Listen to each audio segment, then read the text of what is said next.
Who cries after fucking a stranger? That's crazy.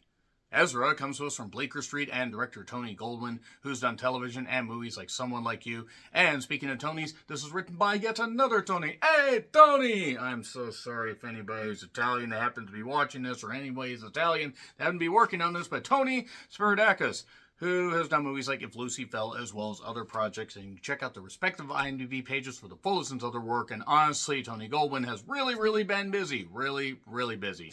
Very prolific or prophylactic. I actually don't think that's how that works.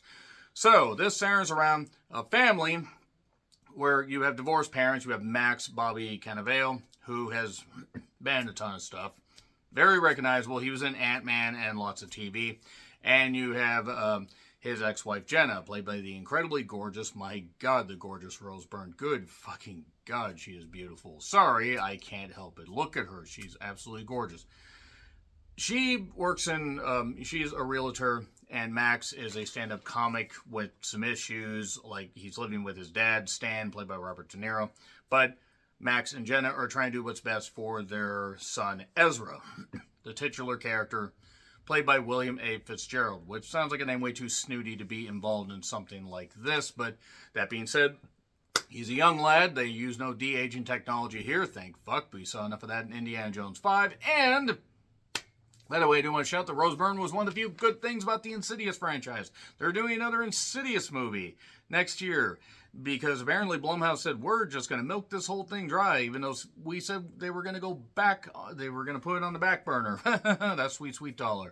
So, speaking of dollars, there were some dollars spent on this, at least I assume. That's probably how they got the thing filmed.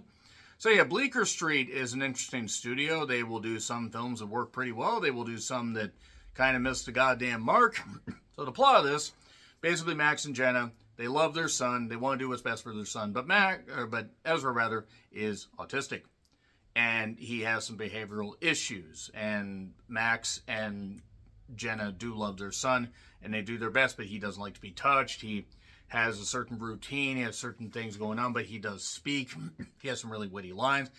And as Max said in some of his stand-up, you know, autistic people, they don't give a fuck. And I mean, I'm not trying to be mean. That's a line from the movie, by the way. I know people that are neurodivergent, autistic, that are on the spectrum, whatever side of the spectrum. They're very cool, very nice people. And I'm not trying to knock here.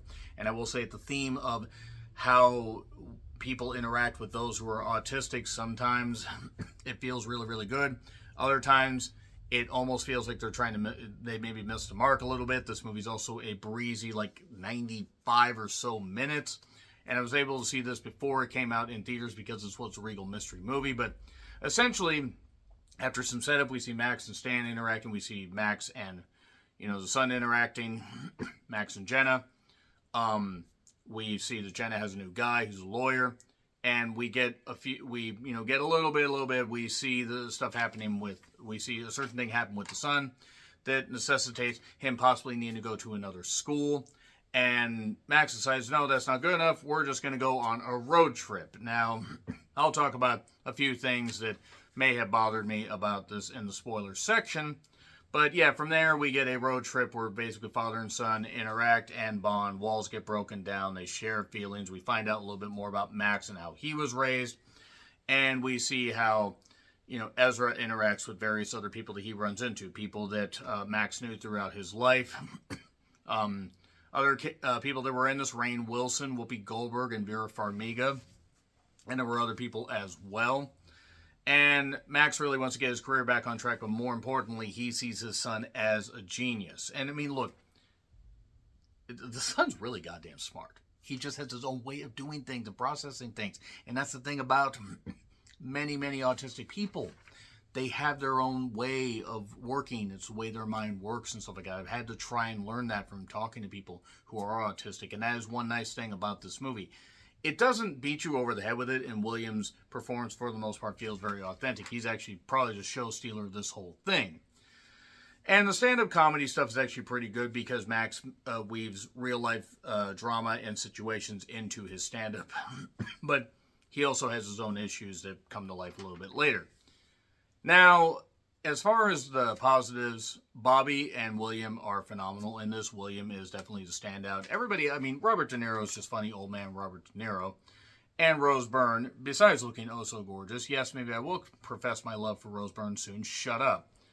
She has a few decent lines, but everything else just focuses on Bobby and William as far as the positive. And dealing with the autism theme, that's nice. So now let's get to what I didn't like about it. There's one particular part of the plot that hangs like a specter that I just couldn't shake. It's like a dark cloud, and I just couldn't shake it, no matter how hard I tried. And also, this movie feels very safe with its plot conveniences and the fact that the plot is very, very thin. It's performance-driven, and it works well there. But did I really like this movie? No. Did I like this movie to an extent? Yes, but it has issues. Quite a few goddamn issues, and very noticeable issues, and this also feels like a weird time to release this movie as we're getting into the summer season. I'm not saying it won't be a crowd pleaser. Some of the crowd that I was with, it was maybe about 50 people, because Monday night, but it ended up, some people end up liking it, but I did see 4 people walk out because maybe it wasn't what they thought it was going to be. It is rated R. There is some language in it. So don't take your kids to it unless you want your kids to deal with it. But there are some funny interactions between Max and Ezra. And no, not Better Than Ezra. We are not going with that late 90s, early 2000s rock band. Does anybody remember Better Than Ezra? It works when it's focused on the performances, but it feels both wanting to focus on the aspect of autism, but also feels very safe with how it deals with the plot and how it just tries a smooth thing. Nope, no time for that. Let's just get on with that and let's just go here. And I don't know. It was uneven. Very uneven. I'm going to get into spoilers here because I'll talk about how uneven it is in just a bit. It's in theaters next week, I believe. 3, 2, 1, and spoilers. Yeah, pretty uneven, actually. So, basically, Max is doing a stand-up, living with his dad. Bobby and De Niro actually have some pretty good lines here. And we see a Halloween-type party, so to speak, where they're dressed up. Or Bobby and William are. And William, I do want to say, is, it's hard to, I don't want to knock kid actors, but he does a really, really good job in this, as opposed to the girl who was in Imaginary. Oh boy, that was just not good. But after getting home from that, we find, Ezra ends up overhearing, his mother's new guy basically say, hey, I could have, Max killed. I know some guys. And Ezra, being autistic, taking it seriously, runs out in his pajamas with no socks on and ends up, a dog tries to get at him. It runs out into the street and almost gets hit by a vehicle. So he ends up in the hospital. There was already talk about possibly putting him in a special school, for special needs school for children like him. Max doesn't want to do that. Max feels that he needs to interact with regular people. Jenna feels it'd be best for Ezra to do this. And eventually, after Max gets pissed off at the doctor for kind of being a bit dickish about the son's, behavioral issues and autism, he ends up basically unable to see his son for about 3 months. And he's able to see him or no contact with him. Well, then he decides that's not good enough. Dad, I'm going to take your car. So he takes his car and goes on a cross-country trip. Right before this, he has a bit of an argument with Robert De Niro because we don't know why the mother left. The mother basically left because Robert De Niro wasn't a very easy guy to deal with. That's something that he reveals later on. This mostly is about Max, and it's about Ezra. And it works. Ezra isn't very happy unless things are a certain way. He wants plastic utensils instead of metal utensils. Metal would hurt his teeth. Some of it's just how he thinks, and other stuff is, the way that other stuff, it's just the way his brain works. Rainn Wilson shows up as an old friend named Nikki, who lives in Michigan, and basically Max gets the opportunity to go on Jimmy Kimmel Live, and that's the thing that drives him to go to the West Coast, because Jimmy Kimmel Live's on the West Coast. I don't know why I point over here, because that's east, so he'd be down there, because I live in Washington State. That being said, They interact with, there's some conversations where he's talking to Jenna. They're trying to find him. Eventually, Jenna and Stan do find him.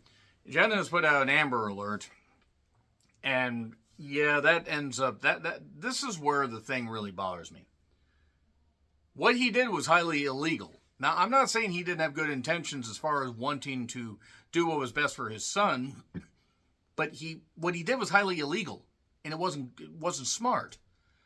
And by the time we get to this whole, deal where it's like, okay, they're at this old, Flames house, Grace, Vera Farmiga. I'd rekindle something with her if I had the chance. Boy, howdy, who wouldn't? Not me specifically, me, the royal me, I suppose. But she just conveniently says, yeah, by the way, I got an old car and everything. Your son is talking to my daughter and pets a horse and stuff like that. And everything's good. And there are these two kids that just show up that one seemed like he was going to be a bully to him, but then to Ezra, but he wasn't. They take this old station wagon. They take off. A lot of time in diners, by the way, for this. And Stan, Robert De Niro, ends up seeing him, talks to him at the diner, and basically says, just go off, go to Jimmy Kimmel Live. And he does. He's doing a stand-up, and then the federal agents suddenly show up, and they're going to arrest him. And then the son doesn't like to be touched. One of the agents does. He freaks out. Jenna's like, no, you can't do that. You can't touch my son. And then Ezra tackles one of the agents. There was this thing about football, a father leading his son down the field. And, he even hugs his dad, give me the ball. There are moments that are sweet and moments that are endearing, but it just feels all over the place. And then he just has to have an ankle bracelet on, but he's fine. He can interact with his son. He can check in with his parole officer. He then goes to Jimmy Kimmel Live, and there's... I don't know. I know that I'm probably putting too much thought into it, but this movie tried to have a serious subject matter while also doing it. It felt very safe and very... Despite the themes, and despite, wanting to sink your teeth into the autism aspect, and William doing a really good job with that, conveying it through, the character of Ezra, and Bobby being good as Max, it ends up getting a B-, and I know that's probably going to piss some people off, but it just didn't gel. It didn't gel enough. Good performances, get it to just above a C+. So it gets it just above average, but B-, it ends up being You'll probably catch it on streaming, because I don't know if this movie's going to make that much in theaters. Nevertheless, it was what it was. Agree, disagree, what I said, like, share, subscribe, Twitter handle in the description. I'm John Whitland. I'll see you soon.